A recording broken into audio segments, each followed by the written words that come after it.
नमस्कार मित्रों, स्वागत है आपका आपके चैनल पर जिसका नाम है वैदिक पूजा पाठ सॉल्यूशंस।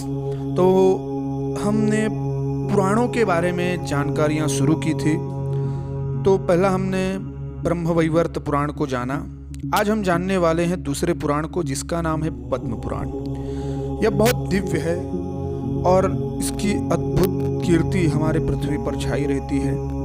महर्षि वेदव्यास जी द्वारा रचित 18 पुराणों में पद्म पुराण दूसरे नंबर को प्राप्त करता है और इसके साथ साथ ही यह पुराण में जो श्लोक संख्या है यह भी द्वितीय स्थान को प्राप्त करती है। इसमें कुल मिलाकर 55,000 श्लोक हैं। पहले स्थान पर जो है स्कंद पुराण की गणना की जाती है श्लोकों संख्या की दृष्टि से, और दूसरे पर जो है पद्म पुराण को माना जाता है। अब पद्म का अर्थ क्या होता है? पद्म का अर्थ होता है कमल, कमल का पुष्प। और जो ये सृष्टि की रचना है शास्त्रों के अनुसार कमल से ही शुरू हुई है, क्योंकि भगवान विष्णु के नारायण जी के नाभि कमल से एक कमल उत्पन्न हुआ था और कमल जो है उसी के अंदर ब्रह्मा जी की उत्पत्ति हुई और ब्रह्मा जी तपस्या करने के लिए उस कमल के दाह को प्राप्त करने के लिए नीचे की तरह जाने लगे और जाते जाते उनकी अनेक वर्षों की तपस्या हो गई एक प्रकार से, और पूरी तरह से वो विचलित हो गए कि यह क्या है, इसका अंत कहाँ पर है। तभी वो परेशान होकर फिर से ऊपर आ गए।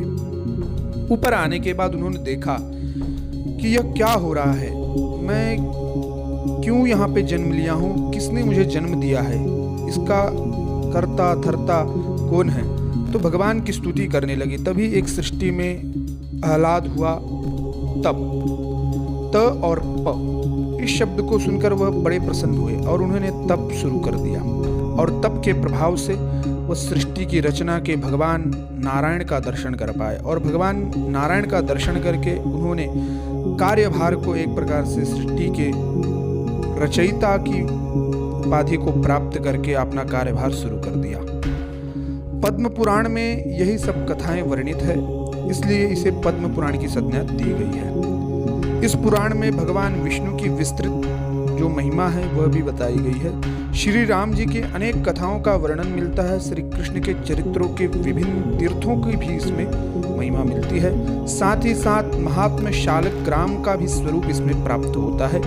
तुलसी महिमा भी इसमें बताई गई है। व्रतों के सुंदर सुंदर जो अनुष्ठान है वह भी स्कंद पुराण के अनुसार इसी पद्म पुराण से लिए जाते हैं। जैसे सत्यनारायण की जो कथा है वह पद्म पुराण के साथ साथ स्कंद पुराण में भी वर्णित है, परंतु स्कंद पुराण की कथाएं को पूरी तरह से प्रमाणित किया गया है और वहीं से सभी लोग कथा सुनते हैं, और जो 5 अध्याय हम सुनते हैं वो वहीं से आती है। तो इसके 6 खंड प्रसिद्ध हैं।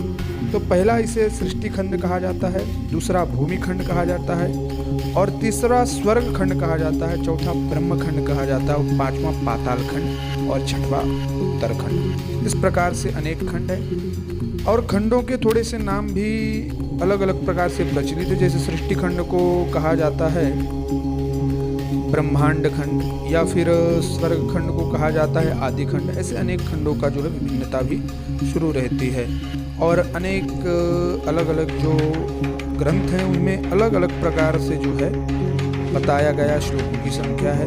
तो शास्त्र प्रमाणित करते हैं कि 55,000 श्लोक ही शास्त्रों में पद्म पुराण के अंदर वर्णित है।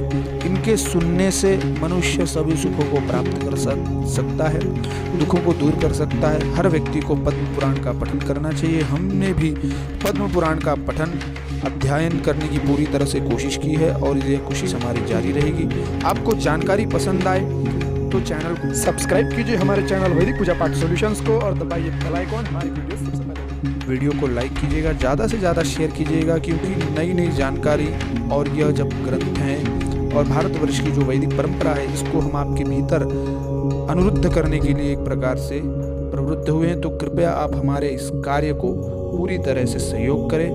जय श्री राम, हर हर महादेव।